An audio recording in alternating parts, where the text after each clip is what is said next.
Battlefield Bad Company starts in 1944 with a group of US commandos being sent into Japan to extract a Japanese scientist with war-decisive information before atom bombs are dropped on Japan. This operation is called Aurora. The team approaches the coast with a motorboat under the shadow of the night. They get stopped by guards in a bunker, and one of two teams is killed, with the other one managing to avoid enemy fire and swim their way to the beach. Soon the bombing starts and commandos use the distraction to sneak on Japanese trenches, and through the jungle they get to the meeting point where they meet the Japanese scientist they are supposed to save. This guy is actually terrified and he says something about black weapon. But no time to waste, so they move on and reach the airfield. Then they make it to the submarine dock where they steal one of the Japanese subs. While moving away from the coast, they see a huge explosion behind a mountain, and it produces a shockwave so massive that they are swept. And we don't really know if they were able to survive, but probably not. And what we just saw was the black weapon. Back in the present day, Bad Company is in Russia to back up the US counterintelligence. It's supposed to be their last mission as a B company, but we all know that's not true, right? And if you want to get to know B company a little better, watch this video where I explain what happened in the first part of the game. Anyway, Company sneaks through the forest and gets to the meeting point, but the agent they were supposed to meet gets captured, and this bold guy kills him cold-blooded and flies away. Bad Company gets orders to secure the vehicle, so they take over enemy positions and defend it until air support shows up and helps them deal with the tank. They manage to capture the high-valued vehicle and take it for a ride. Russians try to chase them, but Marlowe takes the position on the back of a truck and uses a grenade launcher to lose the tail. But soon a helicopter shows up and fires missiles on them that make the truck crash. Luckily everyone is okay and the cargo they were after is also there. They decide to take a little peek on what's inside the box.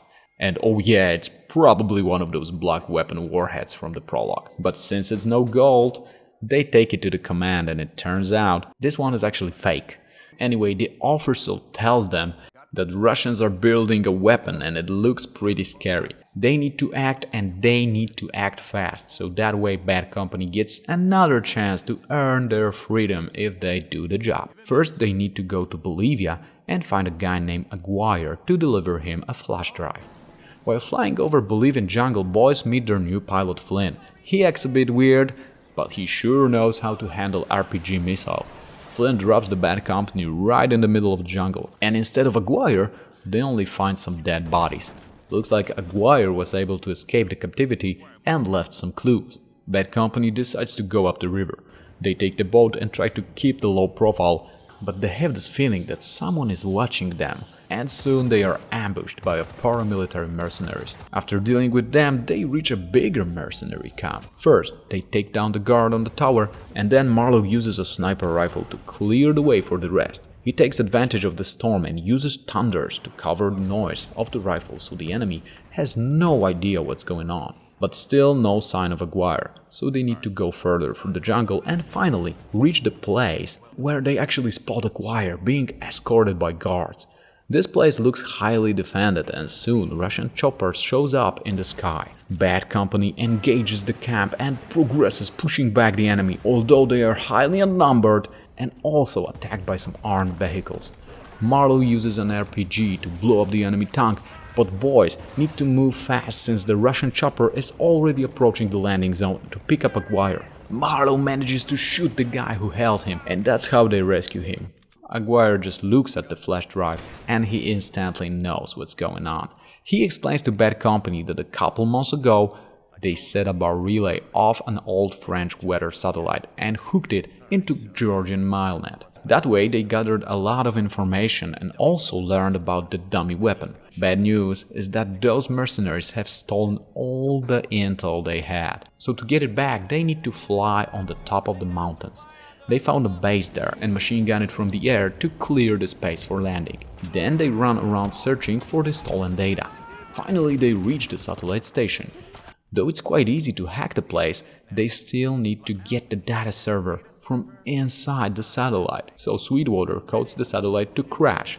The wind is too strong for Flynn to give them a ride, so they need to jump into a jeep. On the way, they deal with enemy armored trucks and choppers, but manage to reach the place in one piece, just in time for the fireworks. Then they secure the black box, and the weather is getting really arctic, so Marlowe gets lost in the snowstorm. Actually, everyone got lost, and Marlowe gets the info that Russians are searching the area, so he needs to reach Sarge before they pin him, or he freezes his ass off. He manages to reach the village where Ghost Rider is waiting to pick him up. When they reach safety, Aguirre explains to Bad Company that what they are dealing with is a scalar weapon. Haggard is impressed listening to how it works, and long story short, it creates a powerful electromagnetic pulses. So used the right way, it could cut off the power in like the whole USA, for instance. Russians plan to do this, put the country into a chaos, and then start an invasion. So to prevent that from happening, Bad Company needs to find Arkady Kirilenko, who is behind this project. It's actually the bald guy they encountered earlier in the jungle. Of course, they could just report it into the comment and leave, catching Kirilenko to them, and actually that's Sarge's first thought. But all of a sudden, the rest of the team gets into the red, white and blue saving the country vibe, as they kinda blame themselves for not handling this guy when they had a chance. And since B Company always respected the democracy, they have a vote and decide to finish what they started. They go to Chile, where they get some tank support from Aguirre and intel about Kirilenko's last known position. First, they destroy some ECA radars on their way to clear the sky for later. Then, they destroy some enemy tow launchers and vehicles waiting for them on the next hill. Marlowe uses UAV station that does the job nice and smooth. With the air clear, B Company can use the air support, so Marlowe attacks the target buildings in the city. After that, they go through the city to search for Kirilenko. Town is basically ruined at this point, but still some enemies hide on the rooftops and buildings, so the team needs to fight their way to the place they believe their target is hiding. And finally, they find this guy. That's not Kirilenko at all, but this bad boy has a quite liberal policy when it comes to trading information about his body, so Bad Company hangs a new carrot on a stick and progresses after their target. Boys drive Humvees and it gets pretty smooth until they are ambushed on the bridge. They manage to get to the other side, but it was just a welcoming committee, and soon they encounter even harder resistance from the enemy.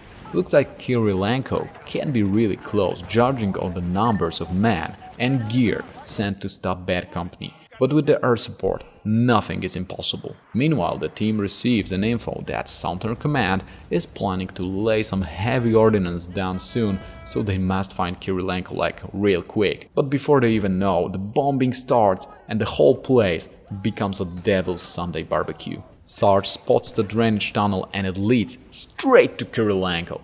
They find a shipping manifest of a ship, the Sangre del Toro. Kirilenko knows Aguirre sent them, and he actually gives a short admiration speech about the whole plan they had to catch him. But it gets interrupted by an explosion.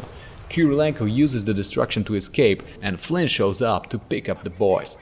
Aguirre explains that Sangre del Toro is a ship that went missing, and now somehow it's in the middle of a desert. And no one knows how to get there and what's really on it. Haggard spots the jeep and boys decides to steal it. The driver runs away to a nearby outpost. Turns out Kirilenko's men are also trying to find Sangre del Toro. Bad Company takes over a nearby stronghold and Haggard plugs into a computer found there and finds coordinates of the ship. So the rest grabs a jeep and drives through desert and finds it.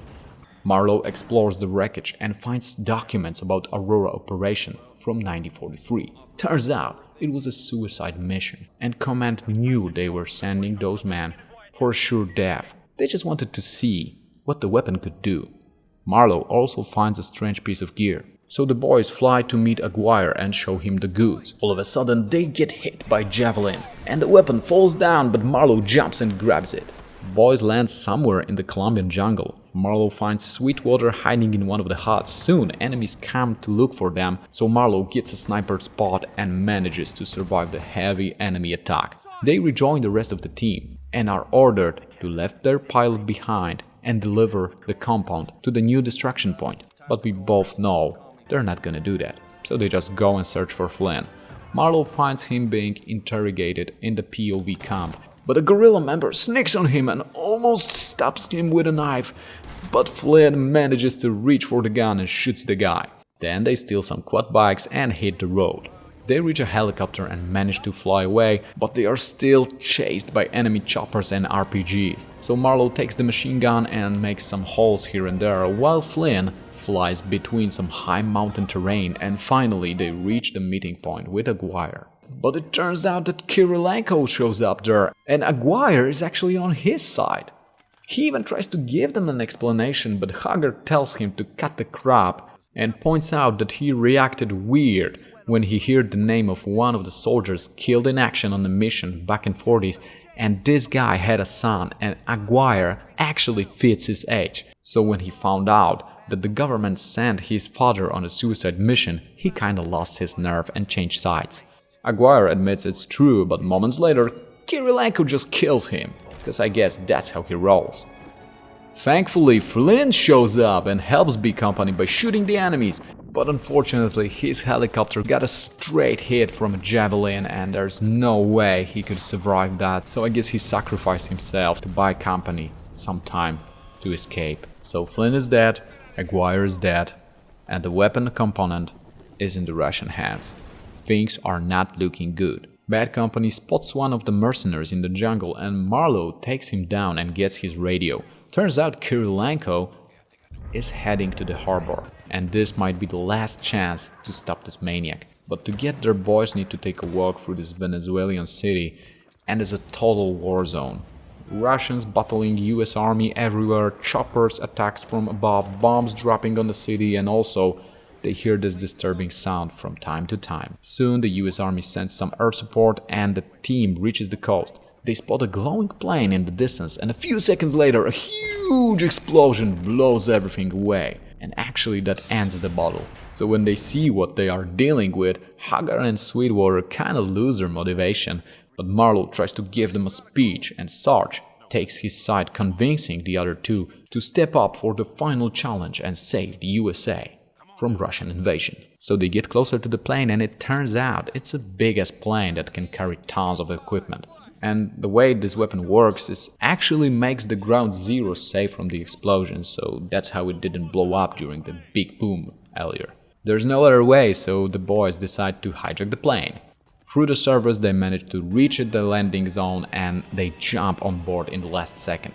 While inside they quickly progress through the cargo deck, but finally they reach a bulletproof window, so they decide to take the other path and take over the cockpit. They believe they will find Kirilenko there, but when they actually reach the place, he is not there. At this point the plane is getting near Texas, and Kirilenko starts speaking to them through the radio. He reveals that the compound they found on the ship is used to generate the shield that protects the plane from the explosion. He is hiding behind bulletproof glass, and blowing it up might destroy the plane, and that basically means suicide. But Bad Company is like, yeah, screw it. And they just go there, place a C4 on the glass, make a hole in it, and destroy the weapon by just shooting at it. Of course, the plane gets damaged and starts falling down, so everyone jumps out of the plane and Marlowe kills Kirilenko, while everyone is skydiving. Back on the ground, mission completed, and it looks like Bad Company will finally be released. They are already making some plans, but the officer shows up, and guess what? They are still needed, as the Russians are actually invading the US soil through Alaska. And that's how the game ends.